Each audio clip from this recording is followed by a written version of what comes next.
Greetings from the Erie Coast. This is Mad Shad. What are we going to talk about today? Oh, man.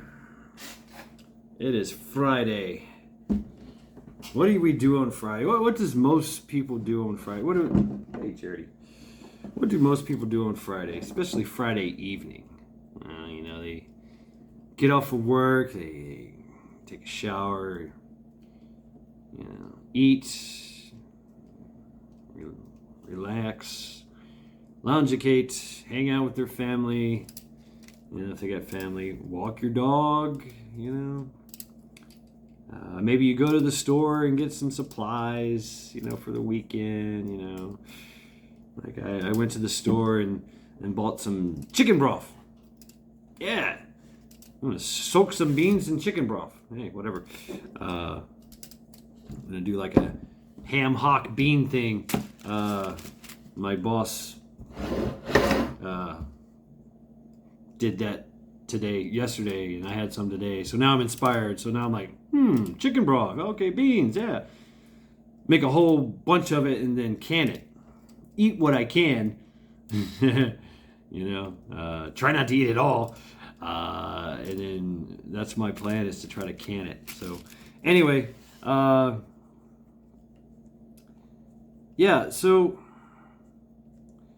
I wanted to just reiterate this whole hope thing, and it's kind of interesting. We need hope in these days, now more than ever. But it's not that bad right now. It's not where my hope was fostered. A lot of hope. When you're starving to death, or you're surrounded by the enemy, and you're running through the jungles and running from the police, you're getting your ass kicked. There's still this kind of glimmer of hope that kind of springs up. You're like, I can still make it. It's just got to be a fine line between hope and fantasy. But hope is hope, right? That video generated a lot of great comments and great things that people brought up. We have to say is that we've had it really, really good for a really long time. That whole thing about,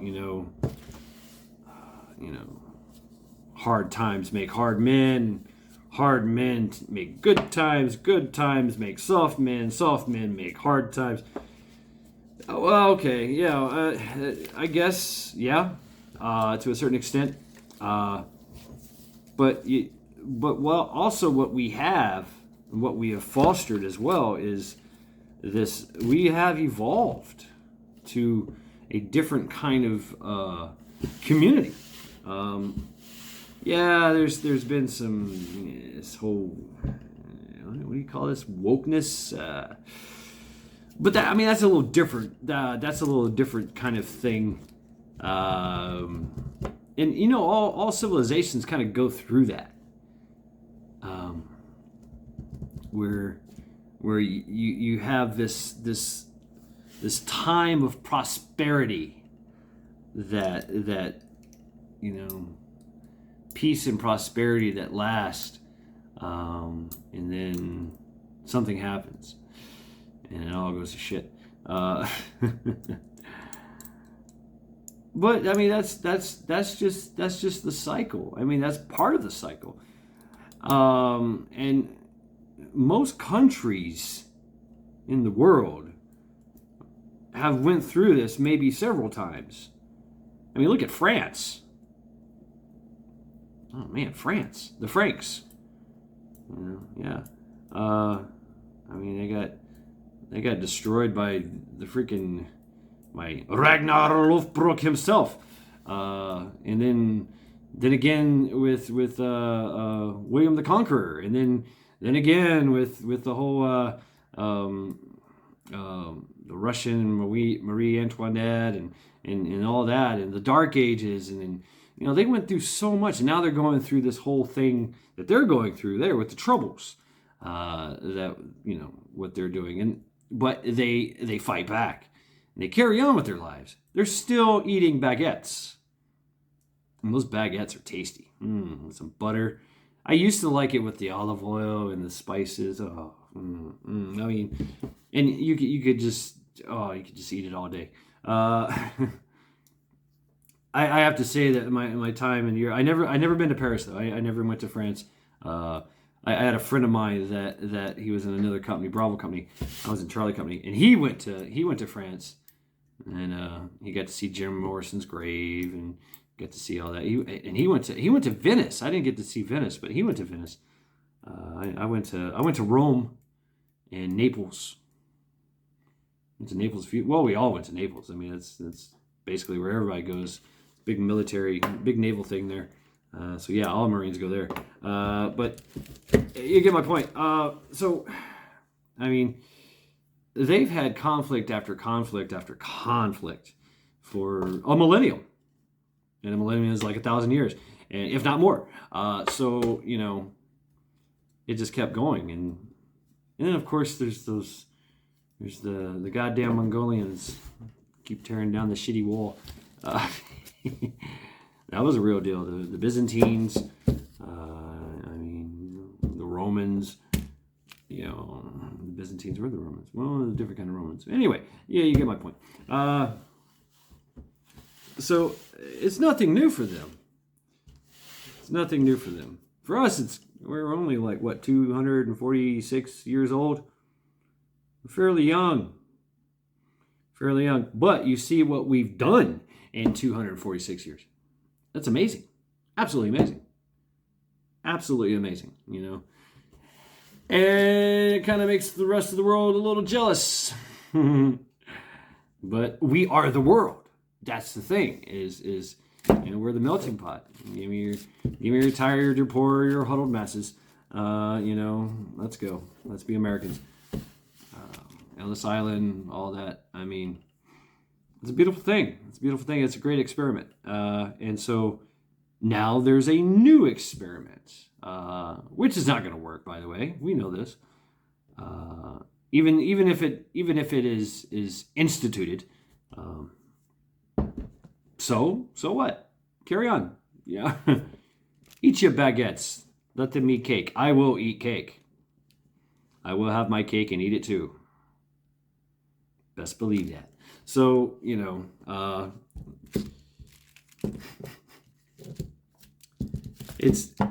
it is kind of, I mean, once you kind of step back and look at it all, you're like, wow, that's pretty ingenious. Now we get to see the error of our ways and their ways. So, there's that. This is a learning process, this whole human existence thing. So we get to see what happens when we have a techno-autocracy worldwide. So that is hell bent on our total subjugation and most of our destruction to a sustainable level. So we all know what this is. I mean, it's the oldest trick in the book. Divide and conquer. And history has always shown that those who have refused to be divided were never conquered. Well, I mean, if they were conquered, they were, they were conquered by a far more superior force, or their arrogance led to their being conquered. Whatever. But I mean, this has happened so many times before, so many times.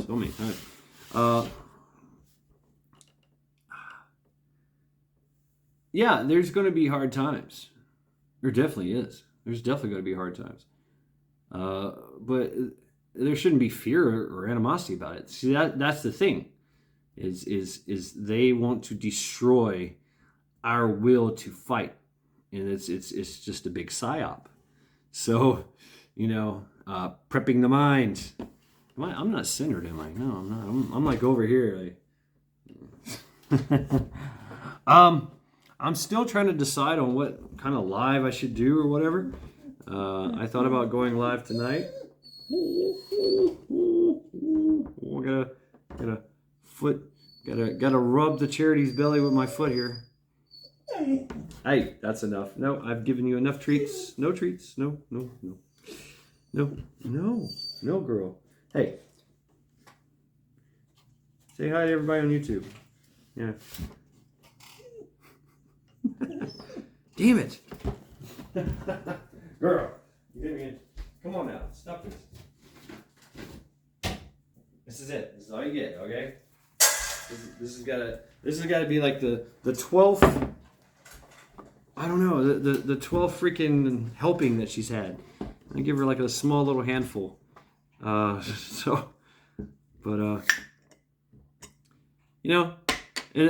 all this doom and gloom, I'm gonna make some beans, some ham hocks,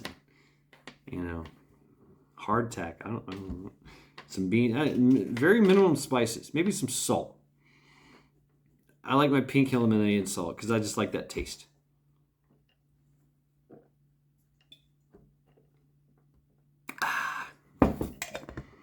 So, yeah,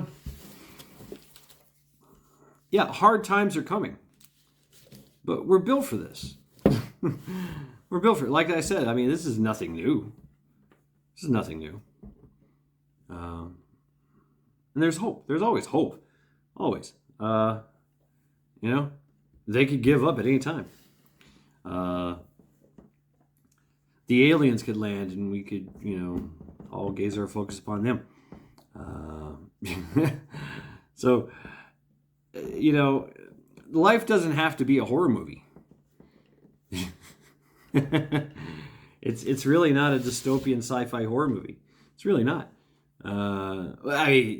It can be if you want it to be. If that's how you want to perceive it, you can. But there's another thing I wanted to talk about, and that's the. I go crazy from esoterical to freaking in your head, like literally in your head. See, when you go through a certain emotion over and over and over, your brain synapses actually make quicker connections, so you can get that, because you get a dopamine rush from being in despair or being afraid.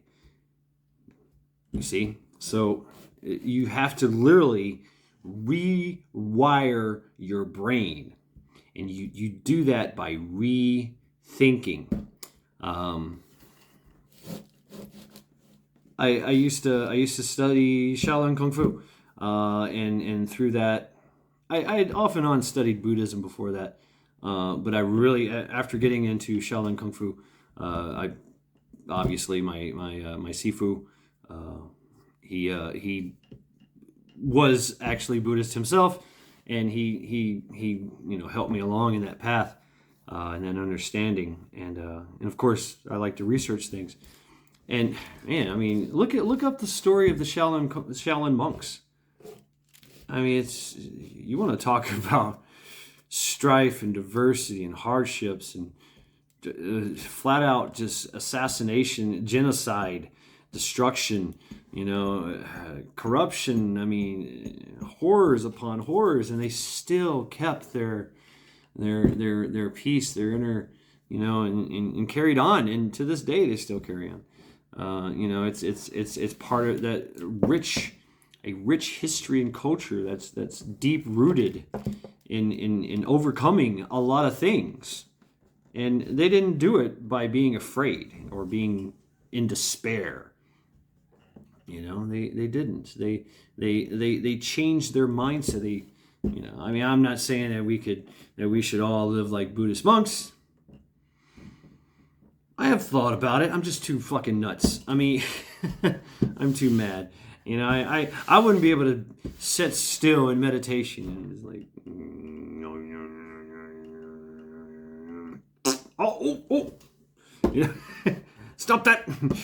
You know, I've actually done that, and every, this is funny, like, you know, the meditation or whatever.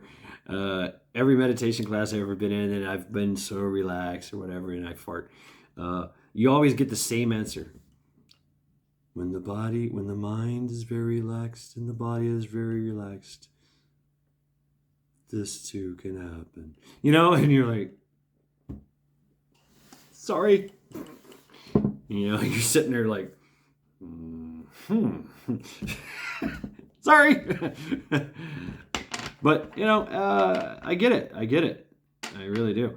And one of the things that a lot of the things that stick out, you know, because the parables, just like with Jesus Christ, you know, these parables popped up, and you know, all these little sayings.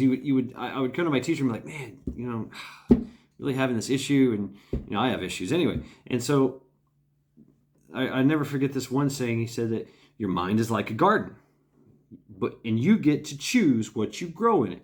You want to grow weeds. You want to grow some weeds and some thorns. Maybe you do want to grow weed.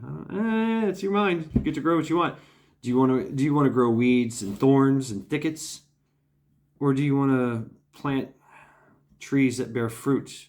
Do you want to plant flowers? I mean, you know, you see what I'm saying? You know, you get to pick and choose what you get to grow in your mind, and that, of course, takes root into your mind and grows, and that's how you foster and bring out and get rooted and bear fruit with your merits and your it just keeps going and going and going. So I mean, just saying that one simple thing is your mind is like a garden. You decide what you want to grow in it, you know.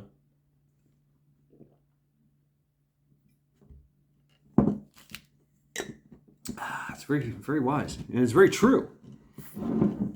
That's the thing I found about Buddhism is you know, it's not a religion. It's a philosophy, a philosophical outlook on yourself and the microcosm of yourself and the universe and the correlation of it, and you know. The just sheer madness of it all. Once you figure out the truth, you're like, oh, that's it. But is it really? It is, but it isn't. Or is it? I don't know. Who knows? So, and you know, it goes every different way. You know, you got the Tibetans, and you've got the Indian monks, and you've got the Chinese monks, and you know, there's so much difference. I mean, just like we've got, you know, Baptists and Presbyterian and, you know, Catholics, and you know, same thing with Buddhism. There's Zen, and there's, you know, Shinto, and you know, all kinds of stuff, you know, different kinds, and throughout freaking millenniums. So it's very interesting, and of course they had their turmoil and strife as well. You know, even much more so than what we are actually facing. But they still overcame, and they still made it out, and they still kept their decency and sanity. So, and they're still thriving to this day, and they probably still will be. But I mean, it's just that type of outlook on life, on everything. You know, these things come and go. They do. They come and they go. And we get to pick and choose how we feel about them. That's another thing is when somebody says something or does something or you know, that affects you. Is it really affecting you, or is it affecting how you feel about it? You know, the thing about emotions, which is when you're meditating, you get these rush of emotions, these especially when you go real deep,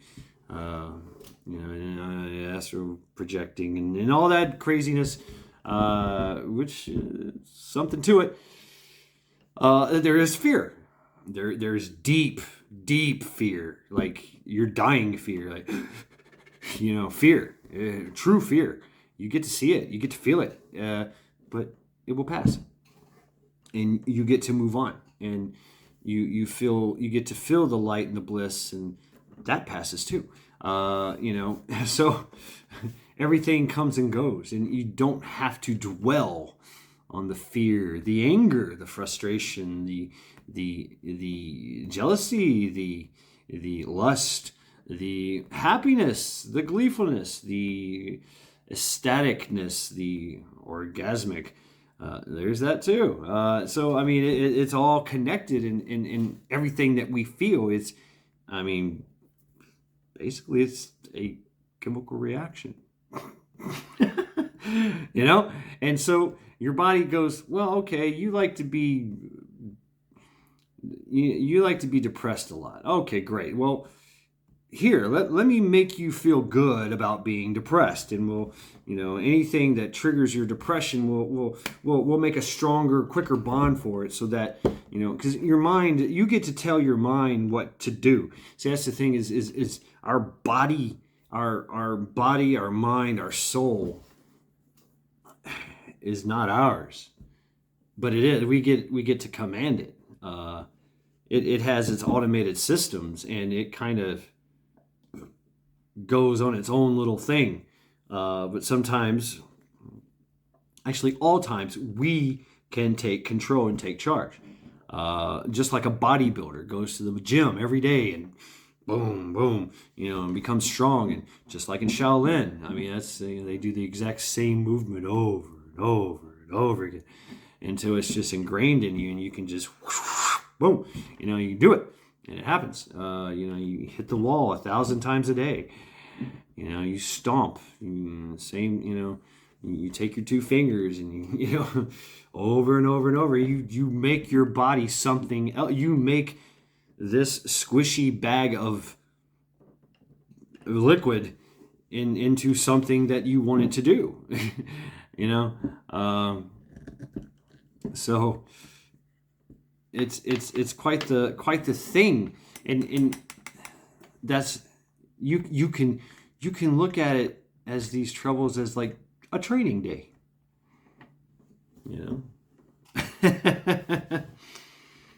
How long can you go without food? Well, we know it's usually about 3 weeks. Can you go 3 days? Okay. Once again, going back to this whole Buddhist monk thing, there's a guy named Lord Tamo. He came to Shaolin Temple, and the Shaolin monks were literally, they were starving, and they were just sitting around being sorry for themselves, meditating, trying to meditate, reading the sutras and trying to. If you ever read the sutras, the sutra of immeasurable being, and the Lotus Sutras, the actual words of Buddha himself. That's a lot to unpack. I mean, it is. Thus I have heard, Saliputra. I mean, it just goes on and on and on with this all kinds of just stuff that really doesn't make sense, but you have to unpack it, and then there it is. You're like, oh yeah. And some of it's spelled out for you. It's pretty, but a lot of it you're like, what? You got to unpack it. So they're still trying to unpack it all. And Lord Tamo comes walking in, and they had a policy. They had a policy that if you come to the Shaolin gates, they're not going to let you in. So even though Lord Tamo, the Mad Monk, they say he was from India, or he was from Iran. He had fiery red hair and red beard and blue eyes. He knew their language. He knew a lot of languages. He was one of the. He trained. I don't think he knew Buddha, but he was like a 106 disciple of the disciples of the disciples. Yeah, he was a man, and he was literally just traveling the freaking. He was absolutely nuts, is what they said. But he was fiery, literally. But he said, okay, fine. I'm going to go hang out in this cave, and I'm going to meditate for 9 years, what they call wall meditation. And the Buddhist monks were like, what's he doing? So I mean, there's kind of conflicting stories. They say he didn't, he wasn't allowed in, or he was allowed in. It doesn't matter. And then a lot of that has to do because he was a foreigner. Racism. Hey, you're not Chinese, you're not getting in. Definitely. But at that time, you have to understand, the Shaolin monks were getting their ass kicked to them, ass handed to them. The marauders would come through, kick down their doors, beat them, take all their food, take anything they had, just at any time. The government did the same thing. They would come in and just push, push, push. Ah, you stupid, weak Shaolin monks. Yeah, fuck you. Push, take your shit. And that's what they did. Until this fiery priest from the West. That's what they said. The West. He came from the West. Showed up at their doorstep and was like, no! No, you're doing it all wrong. They're like, who the hell are you to tell us what we're doing? He's like, I know what I'm talking about. Hold on, let me show you. And he's accredited with giving them the 21 movements of Tai Chi Quan. I think, yeah. Anyway, and he taught them how to meditate, and he taught them about nutrition, and he taught them about everything. And then they took that. They took from that and built Shaolin Kung Fu, which basically started everything. As far as like this martial arts that we know today with karate. Yeah, seriously, karate. And when Lord Tamo left or died or both. He did both. I don't know. Anyway, it's kind of weird. And also something about a sandal. A sandal was left in a cave. The emperor was like, hey, what's this? And he died. Well, anyway, look up that story. It's a very interesting story. No charity. No. And so after that, there was a lot of persecution going on. With the government, new governments, and new empires, and they scattered the Shaolin monks to the winds. Most of them went to Brazil. Yeah, no shit. A lot of them went to Brazil, and that's where the jiu-jitsu came from. Obviously Japan. That's where they got their karates. Except for Okinawa. Okinawa, Japan got their karate system from China. That was trading with them at the time because they were going from China to Japan to Okinawa, and Okinawa's in the middle. So anyway, and of course it all grew. It just moved on and evolved from there. So no, I can't. No, you've had enough. You've had enough. I'm sorry. That's it. We gotta watch your girlish figure, honey. Okay, you're getting fat. I am too. But 'tis the season, right? So, I mean, the story and the things that they went through, but what grew from that is truly amazing, 2,500 year or 1,500 year history of turmoil and strife and war, corruption. There was corruption too, and there was all kinds of craziness things going on. Everybody's like, oh yeah, meditation, yeah, it's great, it's great. There's a story which is a lot of stories are unfounded, but which I enjoy the stories. Is that this one Shaolin monk? No, he wasn't a Shaolin. He was a Shaolin monk, but he was in Japan, I think. Yeah, he was in a Japan temple there, and he just went into his room and stayed in his room meditating, and he did that for like 10, 15 years. And they're like, wow, this is amazing. All the monks were like, wow, look at him, he's just meditating, 24/7, just. Yeah, he would get up and he would eat and he would drink, but he would never talk to anyone. People. No.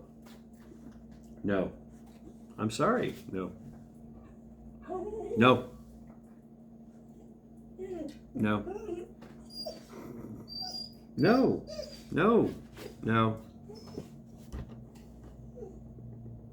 I have to do this, so don't think I'm being mean to her. I've literally given her like 12 handfuls of food and treats, and so no. I'm sorry, no. It's not gonna work. I know what y'all doing. I know what you're thinking. You're like, he's gonna cave. He's gonna do it. He's gonna get up and give her some food. No. I really want to though. I really do, but no, it's not gonna happen. So anyway, he meditated 10, 15 years, and everybody's like, wow, they're so respectful with it. They're just like, he is truly going to find enlightenment. Wow. I mean, everybody was excited about it, and it inspired everyone to do the same thing. And, obviously they couldn't, there was a lot of monks that just couldn't do that. You think about it, how long can you meditate for? I mean, 10 minutes is a long ass time sitting around doing nothing. Think about 10 years. 45 minutes. That's pretty advanced, right? An hour, 2 hours, 3 hours. Hey. But you got to break it up. You got to eat, you got to sleep, you got to poop, you got to move around, you got to walk around, you got to exercise, you got to read stuff, you got to learn stuff, and then you can meditate. And so, and then of course there's walking meditation, and there's Tai Chi and all this. No, this guy just sat there. But he never. They said that he never. His body did not atrophy. He looked like the same kind of build that he had when he first started. And he kept himself shaved, and so. But he dedicated his whole life to meditating. And then one day, the sun rose. And the monk walks out, and he's standing there outside his door. He's just standing there, and everybody comes out. They're all milling around like, oh, he's done.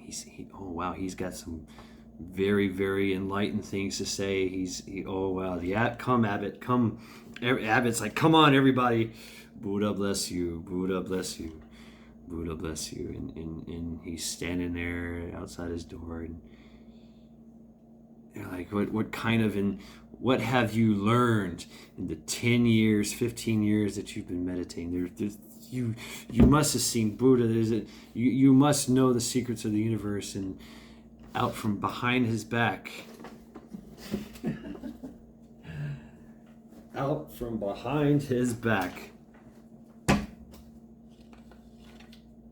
he pulls a samurai sword.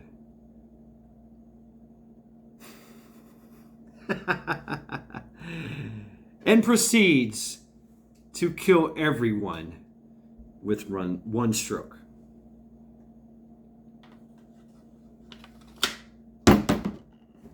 He had been meditating on how to kill with one stroke.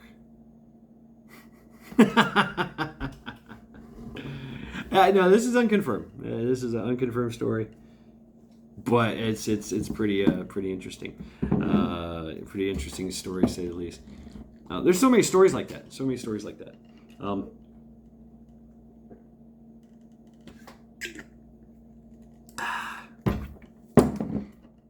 Another good story. The Chinese call this that right there is a great story. Even if it is fake, you still have people that do that. I mean, you're gonna do that. I mean, look what's happening now. These guys have been meditating for a long ass time on how to systematically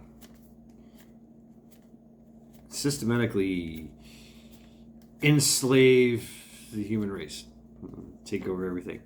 In this techno autocracy, and have everybody on board and whatnot, what have you. So,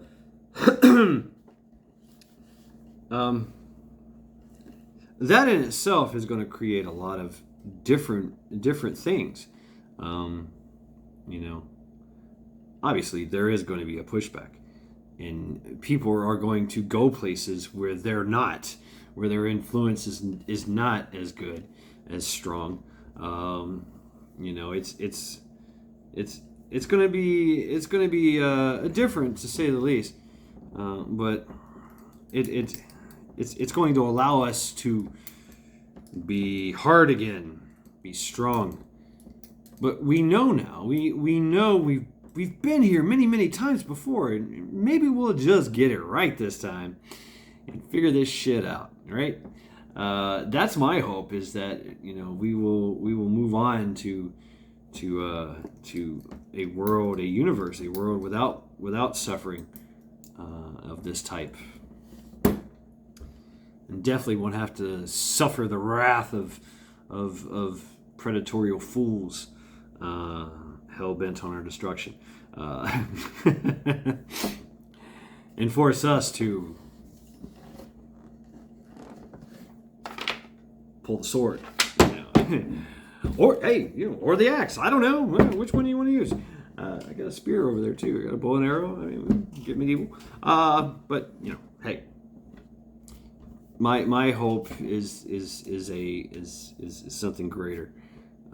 My world vision and wish is something even greater than that. And I know that it's going to happen. It's just we gotta go through some things.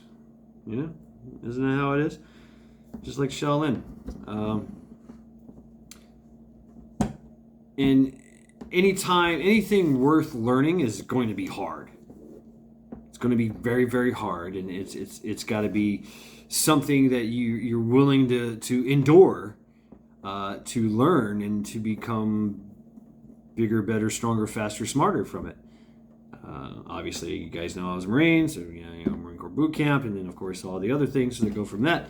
And anybody in the military can tell you, there's just a plethora of different types of schools and learning and stuff that come from that, being in the military of all branches. So and of course a lot of paramilitary units like the Leos and the FBI.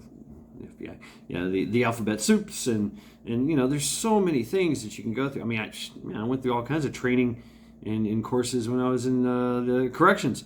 So just learning all kinds of shit. Yeah, getting shot with a taser is you're learning that it sucks.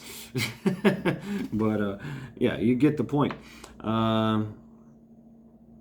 But in Kung Fu, they call it eating bitter.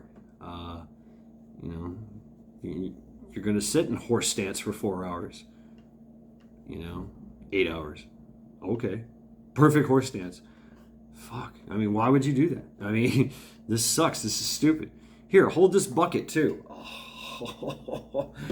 How is this going to make me good at Kung Fu? Well, when you actually do the Kung Fu, then you realize, oh, wow, yeah, it does. This does help. I got a great story about that too. This guy, back in old China, you think the old kung fu movies, of China. And this guy found a master that was living out in the wilderness outside the village, and just like old Sam Snead or, old dirty bastard or something. But he, this young kid, this young guy finds this master. Master, please teach me kung fu. Teach me, please. I want to be a master like you. And the master says, okay, all right, I'll teach you. It's going to take me 5 years. It's going to take me 5 years to turn you into a master. He's like, oh, okay. All right. And it starts right now. And the master just relentlessly just kicks his ass. Just kicks his ass for 5 years straight. Whooping his ass. Every chance he got from sun up to sundown, it was just constant fight. And when the young guy thought that, he was in the bathroom, he's like, oh, God. Oh. The master would burst in, and start whooping his ass. He would go walk, go to the store and get some food or get some wine. Oh, okay, thank you, master. And as he's walking down the trail, diddy popping, yay, I'm not getting my ass kicked. The master would jump out of the bushes, and start whooping his ass again. And he's like, oh fuck, I just can't take a break, can't catch a break here. And constantly. This went on for 5 years, right? 5 years. And so 5 years, the student is like, master, he's the teacher's whooping his ass, just throwing every punch and kick he can at him, and the student is like, master, all you do for 5 years straight is just continuously kick my ass. And the master, stops. He goes, now you're the master. Teacher, the student is like, what? How am I a master? You've taught me nothing. All you've done is kick my ass for 5 straight years. I've been your walking punching bag for 5 years. And the master pauses for a minute and goes, for the past year, I have not been able to touch you. You have blocked or evaded every punch, every kick that I have ever thrown at you. You are now the master. It took you 4 years to become tough, and it took you 5 years to be smart enough. It took you 4 years to be tough enough to wear an ass whooping, to take an ass whooping from a master who breaks bones at will, kill you with one strike, kick you across the room, all that kind of craziness, death touch, dim mock, whatever. I don't know. I don't know what these masters do nowadays, But I'm sure it wasn't a George Dillman or Frank Dukes. but more like a dirty old bastard, just whooping his ass. But he's like, yeah. For 4 years, you were tough enough to take my hardest blow, my hardest kick, my hardest punch. And in the last year, you were smart enough and quick enough to evade every punch and kick. He's like, you can't be hurt. You can't be touched. I'm the best. I'm a master. And now you're the master. And he walked away. That was a great story. So, eating bitter. The guy had to eat bitter for 5 years, 5 straight years, before he gets it. You're like, oh, okay, I got it now. Yeah.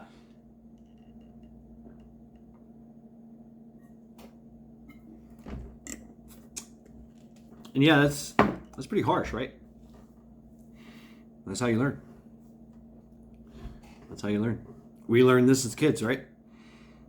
Fire hot, don't touch, burn.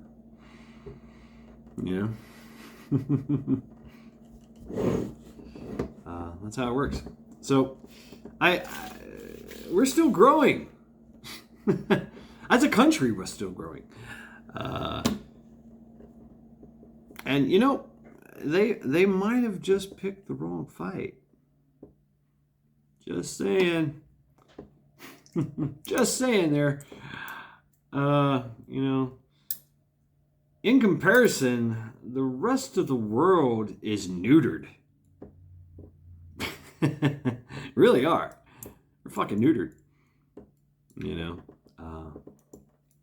So we're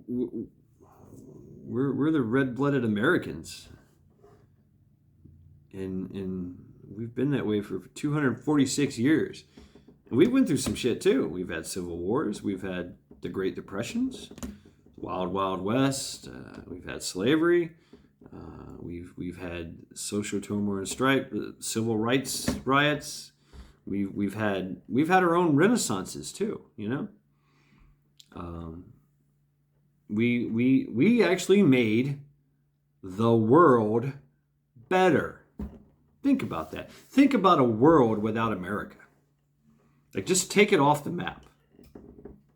Where would you be? What is your ancestry? That's where you'd be. Or somewhere around there. And I'm talking about your recent ancestry. You know, me, I think, okay, I'm my people are from Sweden. But, you know, they went to Britain, they went to Scotland, they went to Ireland, they went to Germany. So I could have been in any one of those places right here, right now. You know, grown up and, you know, through the ancestral things. So, you know, pretty damn lucky to have grown up in the United States, right? I think so. And so, you know, I also think it's pretty damn lucky that you know, we get to go through the hardships and troubles that we're going through. I know it's crazy, right? Just to think that way, to think that I actually welcome some type of animosity, of some type of strife. You know, this terrible thing that's being thrust upon us, or sneaky kind of thing that's going on. But I have the hope. I have the hope that we will all come together and see this for what it is, the great evil, and we will band together and stop this. If anything, with just our sheer will of non-compliance. You know, I mean, we've already started.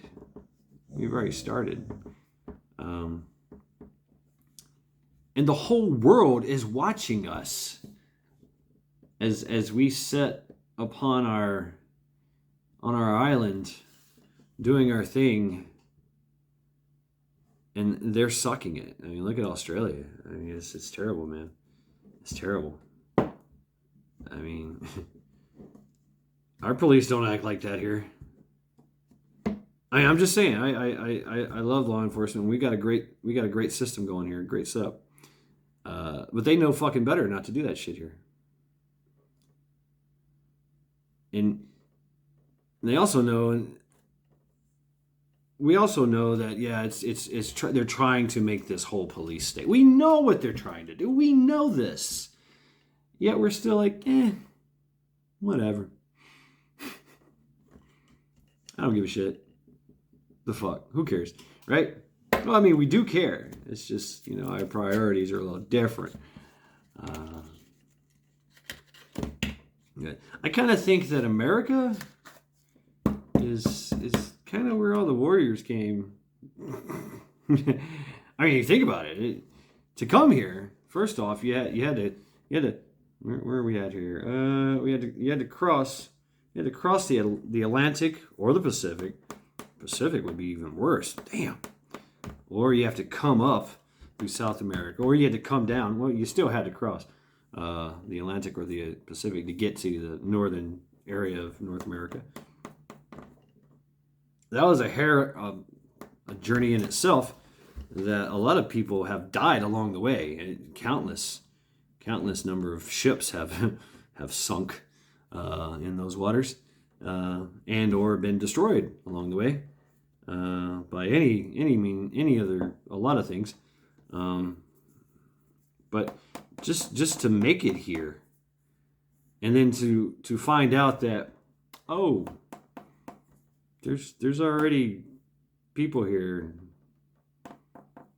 They're not too happy with us being here. You know, what if the Indians would have won? There's a thought. I mean, we can what if to death, right? What if? You know, what if we never went to World War II? You know, what if 1776 never happened? And we just said, no, you don't want to fight. Which a majority of the colonists and the populace said. And we're actually working on, 1774, 1775. They're like, we don't want to fight. No, let's just give them what they want. Let's just do what they say. Let's just do what the crowd says, and everything will be fine. Let's go ahead and just comply with their mandates, whatever it may be. It's just yeah. I mean, a majority of the population said that, and it took just a few people to stand up. Give me liberty, give me death. I mean, so many speeches. And so many perspectives. They're like, no, that's why we came here, to get away from them. And here they are, imposing their will upon us. Again, no. No step on snake. The Gatson himself. So, we have to realize that same mentality, those are our ancestors. Their blood still runs in our veins. So that's even closer than your primordial ancestor. Those guys, are the it's even closer. It's those guys. Your Samuel Adams and Samuel Jacksons and motherfucking snakes on a motherfucking plane. What? I mean, true badasses, of their time and of our time as well. So this is nothing new for us, right? It shouldn't be. Oh, man. I'm talking too much. My throat is killing me. I know, that's all I do is talk. But there's hope there. There's hope. There's hope. And we all know the general consensus of the population. We all know. Yeah. So, and we have the voice, don't we? We have the voice, and we have the memes, and let's go, Brandon. So we have that. We're the only people that know how to use memes to our advantage. I mean, come on. Got kids going, yeah, let's go, Brandon, and understanding what it means. So, we know, and they know too, and they're scared to death. Oh, wow. Because they know, they know. They know, they don't want that whole, the French did it, man. They pulled out the guillotines, and they let the elite blood fly, and it flowed through the streets. I mean, there's so many revolutions that happened, where it was a major blow to these same elites.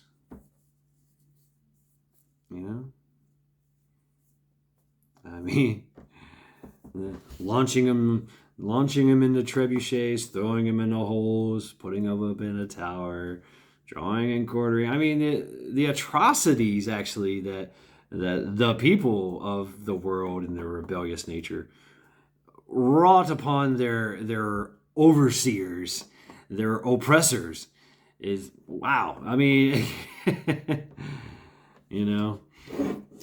crazy. The Blood Eagle. Talk about retribution. Retribution, man. I mean, that's a hell of a thing. you know,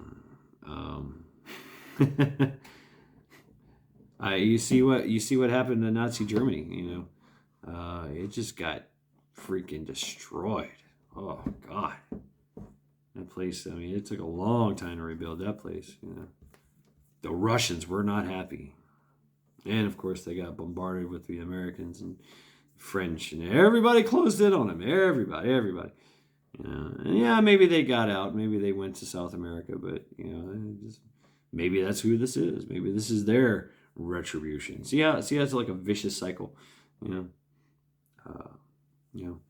and the Chinese, they're still mad about what happened to them and how the world took advantage of them, and we had a part of that. We had a hand in that.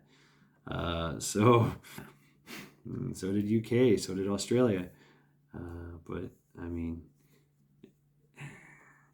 all these old beefs coming up. I mean, like the Middle East. Oh God! I mean, that's been going on for how many countless thousands of years? I mean, even the Muslims, the Umayyads and the Abbasids can't decide on where Mecca is. Is it Petra or is it somewhere else? You understand what I'm saying? So so much, and we can't see the forest for the trees. Can't see the bullshit on our knees. So, but we are now. That's our evolution. Is our, looking back at history and bringing it to now. It's a different kind of now, a different kind of way of looking. That hindsight is 2020. We get to learn from our mistakes, so we're not doomed to repeat it. Because actually, we've been repeating it for quite some time, haven't we? I mean, it's just keep hitting yourself in the head with a hammer. Okay. Eventually, you'll figure it out, right? Maybe. I'm hoping.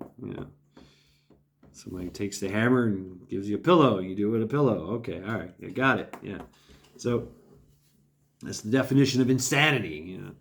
Doing the exact same thing over and over and over and over again, and you're expecting a different result every time. And obviously, it's not. Cause and effect. Hey, there you go. But we see the world waking up, and I have to say our ancestors were a little hot-headed, wouldn't they? More so than us. Think about it. Everything that's happened in the past, 2-3 years, maybe 5 years, maybe 10 years. Yeah, hell, we could probably go all the way back in, for 30, 40, 50 years, 100 years of this, this grand experimental civilization we call the United States of America. There's been wars fought over less. So, we're kind of more calmed and chilled. I wouldn't say we're soft, though. I wouldn't say we're soft and weak. No. No.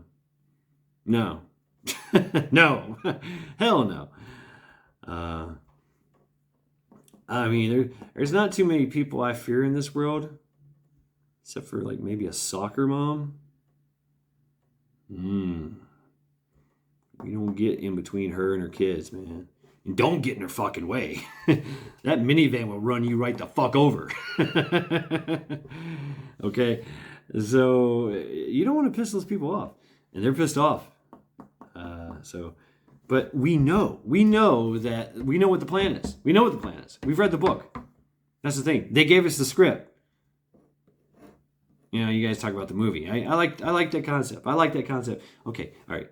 So the director came to we the people and says, "Hey, I'm going to make a movie, and you're all going to be stars in this you're all going to be cast in this movie. So here's our script. Here's what we're going to do to you, and this is what you're going to do. from this is what we're going to do, this is what you're going to do because we did this, and then you did this, and then we're going to do this and do this, and over and over, and this is the script. Okay, so this is the cause and effect. This is your reaction, and this is what we're going to react to your reaction. And then soon the movie, end credits, and we'll stop the movie. Right? We already know. We already know. So the odds are actually in our favor. Anyway, all right, that's enough. It's been an hour. So now that I can live stream. Just throw it out there in the comments, maybe what time, what day I should do. It's very hard for me to do anything in the weekdays, obviously, because bedtime for me is 9 o'clock, if not earlier. So this is actually getting close to my bedtime, and I've had 2 coffee drinks. I might make some more coffee, and I might, mess around with some beans. So I'm throwing out meat right now as we speak. So, oh yeah, I gotta get the ham hock out. I got stew beef and I got ham hock. I'm gonna throw in them with the beans. Oh, yeah. Yeah. So, anyway, this is Matt Shad, encouraging you all to continue to train, continue to prep your body, your mind, your soul, your tangible items, all that, everything that's necessary. And